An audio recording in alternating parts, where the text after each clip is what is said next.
Welcome to Twisted States Podcast, where every week we go state by state and look at some of America's most nefarious killers, elusive cryptids, and bizarre mysteries.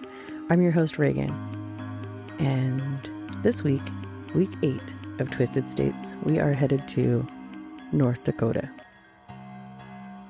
North Dakota was either the 39th or the 40th state to join the Union. I couldn't tell you exactly because nobody really knows. At the time, President Benjamin Harrison shuffled the paperwork so that nobody would know. And I don't even think he was aware of which state actually comes first. So for the most part, people just look at it like alphabetically. So 39th. Anyway, it's a fairly quiet place. Not a lot of people really visit South Dakota. It's not, it's not a big tourist area. It's not very highly populated. It's like the fourth least populated state in the United States. And there's not a whole lot that really goes on in North Dakota. Recently, I believe in 2012, the oil industry really blew up in North Dakota. And other than like the world's largest buffalo statue and the world's largest Holstein cow statue, there's not a whole lot going on there. So yeah, it's pretty chill, pretty quiet. I've been there. It's been a long time since I've been there. I just remember that it was pretty peaceful. It was quiet and just kind of flat. It wasn't too bad. I don't have anything bad to say about North Dakota other than those brutal winters. Like, it gets really, really cold up there, being that it's so far north. It borders Canada to the north, and yeah, or Canada borders the north of North Dakota. What am I saying? I don't know. Don't mind me. So yeah, it's definitely up there, and it's chilly. It gets a bit chilly up there.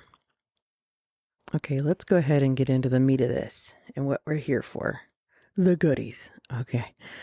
So when researching North Dakota, I honestly can say I couldn't find a lot happening there. North Dakota is a very chill state with not a lot of really anything going on too crazy. And the only thing that really popped out to me was this one story. And it really stood out, though, because, like, there's just no answers. This is the most bizarre, like, I don't know. I'll tell you the story and you tell me what you think. And let me just preface this by saying, when I was doing the research, every story was conflicting. Okay. There's a lot of different versions of this and a lot of different, you'll see what I mean. It definitely is kind of all over the place, but it's very interesting, very intriguing either way. So today we're going to talk about Eugene Butler. And he was born in 1848 in Niagara, New York. Now, I really didn't find a whole lot of information as far as his past up to the point of him acquiring land in Niagara, North Dakota, in the Grand Forks County area in 1880.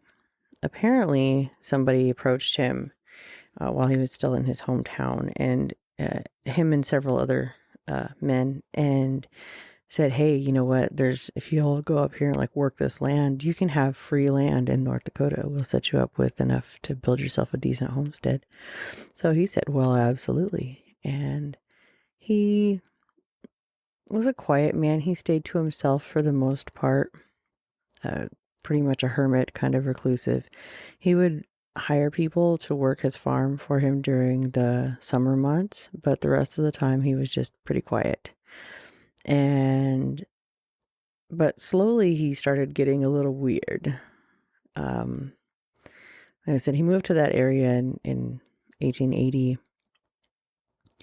But by the closer to the turn of the century, he started acting really peculiar. He was having all of these crazy delusions, and he was constantly telling everybody how all of the women there, every woman was after him. Like, there was a problem with the level of, like, that women were just hard pursuing him, and he didn't, like, he couldn't handle that everybody was just after him, wanting to be with him. And it's like, okay, well, he was a little delusional or whatever, no, but like, he was to the point where they felt it safest to put him in a facility because he was just so delusional about not just that. He did a lot of other things that he was doing. Okay, so you're probably asking yourself, yeah, so what's the big deal? So he thought a lot of women were after him. And there might have been some women after him. I mean, here's this guy, he's alone. He's got this big homestead. He's really successful. He's got some money and he's doing all right for himself. So what's the big deal? Well, it wasn't, like I said, it wasn't just that. There was a lot of other things he was doing. He got to the point where in the middle of the night, he would get on his horse and he would ride back and forth across the whole county, just riding his horse like a maniac all night long. And, nothing like Boone Helm. Like, he wasn't doing all the crazy crap that Boone Helm was doing, but he was riding his horse all night. And they kind of gave him, the nickname, his moniker was Midnight Rider, like Paul Revere style. Like, that was what, they used to refer to him as, because he would be out there riding his horse around in the middle of the night and just doing a lot of out of character things and just acting bizarre. Nothing that seemed like harmful to anyone other than the possibility of maybe him harming himself. And being that region has like such harsh winters and stuff, if somebody's not completely of their faculties in that region, there's a chance that he could, end up like freezing to death or whatever, or if his needs aren't met. And then of course he did have a homestead that needed tending, and he was unable to do all of this stuff because he was just kind of, a little cuckoo, a little out there.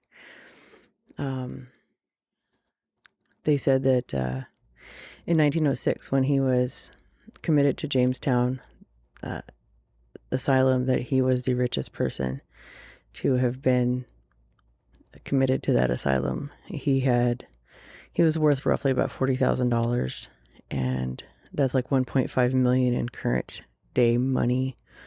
And he had like money laying around his house and gold and checks and whatever. And yeah, he wasn't hurting for money. He spent 7 years in the asylum, and then he ended up passing away in 1911. Some places say he passed away in 1913, but I actually found information on Find a Grave and a couple of the websites that verify that, yes, he did pass in 1911. Now, his place, so another family ended up purchasing his homestead, and it was just a small family, a man and a woman and their child, Leo and Lottie.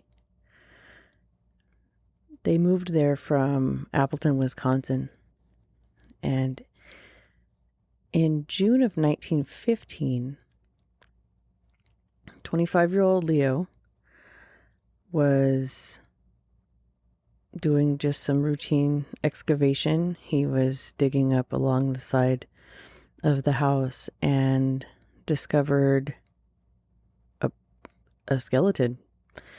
And he dug a little bit more and discovered that under the crawl space there was a trapdoor that went from the house into the crawl space down below. And there was not just the one body, but there were actually 6 bodies in total. Now,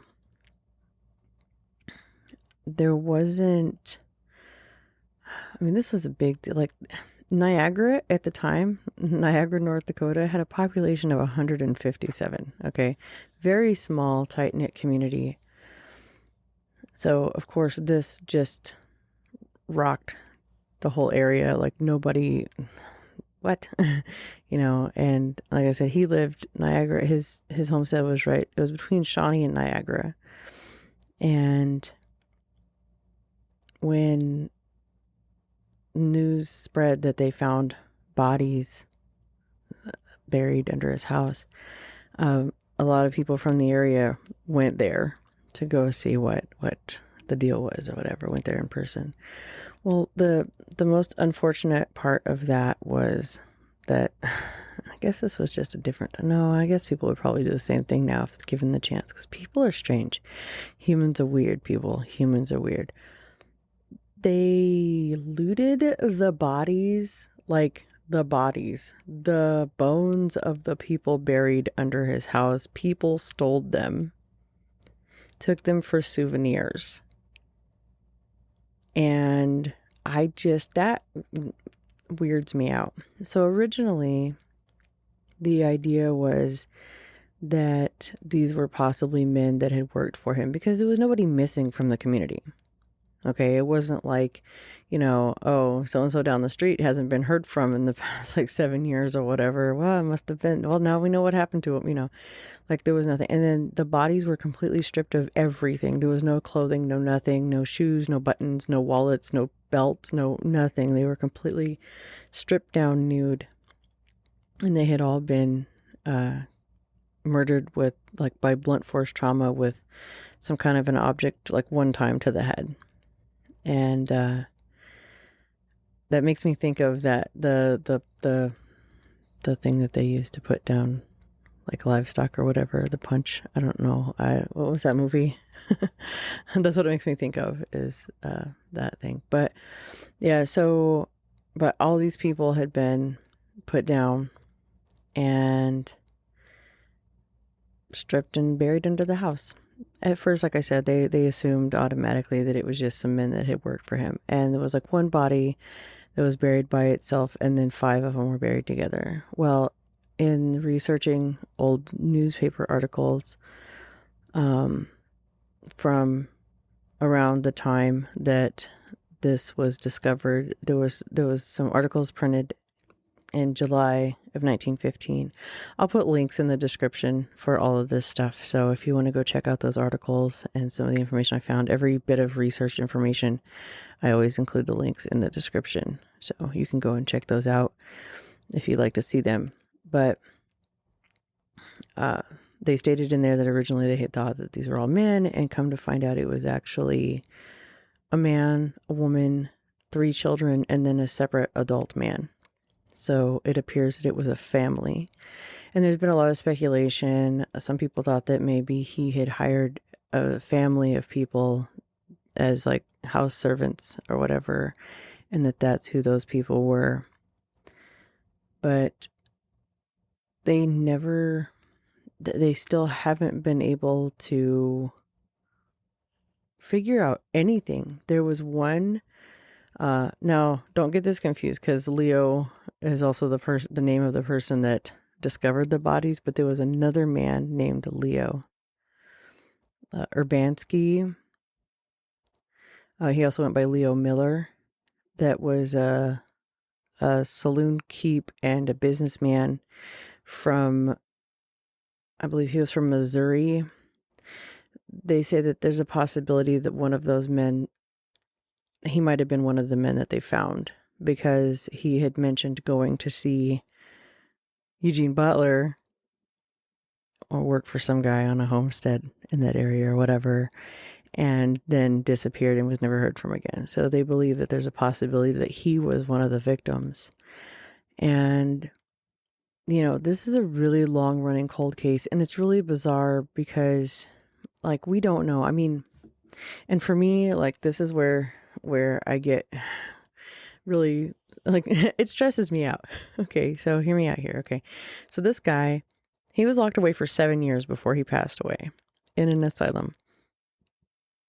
He was constantly in contact with people.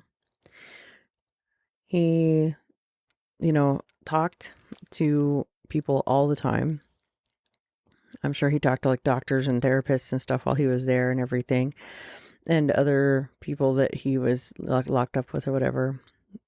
And he had all kinds of like delusions and stuff. And so he wasn't really in tune with reality for the most part. But at no point did he mention killing people. Like, they say that that wasn't his demeanor at all, and that that wasn't his thing at all. He wasn't violent. And he was like this kind of small, kind of gaunt man. And he never mentioned anything about, anything to do with murdering people or having people buried under his house. So like my question is, it's like, did he do it? Did he know about it? Maybe that's why he went crazy. Maybe it was somebody else that did it. Maybe, you know what I mean? Like there's maybe the knowledge of this happening was what threw him over the edge versus him actually being the one that did it. I don't know. I mean, maybe I'm completely out of left field with that and it makes no sense to anybody else. But like that was my thought. I'm like, did he actually do this? Like his place sat empty for a long time. Or, whatever was going on with it, because there's not a real clear picture. There could have been somebody else tending the place or whatever, I mean, and I don't suspect the people that bought the place, obviously, because they found the bodies and they had only been there a short time when that occurred, and that kind of thing from my understanding. So I don't think it's like, oh, what are these bodies from? Well, it must have been the guy that had the place before. It wasn't like that from what I understand. But there was just a long gap of time, and the fact that he never said anything about it, like that just, in all of his issues, I thought that was really bizarre. So in 2016, there was a new resurgence of interest in this, and law enforcement in North Dakota, once again, I will have links to everything down below or in the description, depending on where you're listening to this at. If you're watching it on YouTube, it'll be in the description down below. If you are watching this on any of the major podcast platforms, it'll be in the show notes. But North Dakota law enforcement in 2016, once again, was reaching out, pleading to the public. If anybody knows any information, a family member's diary, an old, tale passed down through generations, 6 bodies worth of skeletons disappeared, were looted, were taken by people. So the assumption would be that somebody somewhere might be sitting on a bone from one of those victims, and that would give the opportunity possibly to get that DNA tested and find out at least some kind of information as to the origin of these people, or at least one of these people, So any information, and it's such a long shot being that it was, 100 years ago, plus over 100 years ago now. But stranger things have happened. You know what I mean? Like somebody might actually know something or have some kind of information or whatever. And that would be amazing. I mean, there's not a whole lot. There's a couple of other random like encounters and things that have happened in North Dakota as far as, serial killers go. But this was like the first one. Yeah, and it happened early on in the state's, statehood, I guess. Like it was just a very, very bizarre thing, and it's just really sad that these 6 souls have had no rest. And it's really, really unfortunate that people would do such a horrific thing as to go. Like, I'm more upset about the people that looted the body parts than I am, like, with Eugene Butler, because we don't even know for a fact whether or not he actually killed these people. It could have been somebody else that was working for him. He could have not known anything about any of it. So I don't know. I mean, maybe I'm just wrong here, but who knows? Will we ever know? I mean, probably not, but there's always that hope. There's always that chance for that long shot of somebody having some kind of information somewhere. you know, and I think that would be just amazing. And it's really weird to me too, because like there's families that have been there forever, you know. You would think that somebody would know something or have some kind of, I mean, small communities are usually pretty like, even if people kind of like stay to themselves, they don't really. And being that it's as like the way it is there, as far, you know, it's not like now where he could just like order all of his stuff from Amazon and get it delivered. Like he would have had to have had a lot more like interactions with other people in the area and stuff, and people kind of kept up on each other a little bit more, you know. I mean, so maybe there's somebody that knows some of the people that worked for him a little bit better, and, you know, can verify, maybe find out some information about those people, whether or not they disappeared or whether or not they like showed back up to their families after working for him or whatever. You know, I mean, there's a whole lot of stuff there, but I'm just going off on a tangent on this because it just breaks my brain. It really does. And it's a very unfortunate story. And just, what? So anyway, but that's what I've got for you. That's the story of Eugene Butler. And he went from being known as the Midnight Rider, going out riding his horse, you know, Paul Revere style, back and forth across the county like a crazy person, to being known as the Great Plains Butcher. So yeah, that's quite a bit of a change there. Well, that's going to do it for week 8 of Twisted States. Thank you for joining me, and I will see you next week. And by the way, please be sure to hop on over to Instagram and check out Twisted States and throw me a follow if you're up to it. And if you have any input, questions, anything, concerns, whatever, please feel free to message me on Instagram at Twisted States and give me your feedback, anything you want to contribute to the show, any ideas, thoughts, grievances, whatever you've got, please reach out to me there, and I will definitely get back to you ASAP. It's actually an account I keep track of versus a lot of my other socials for my other things that I do. I'm really, really bad about, but I get the alerts on my phone for that. So I'm trying, guys. I'm trying. Anyway, all right. So thanks again, and I'll see you next time. Bye.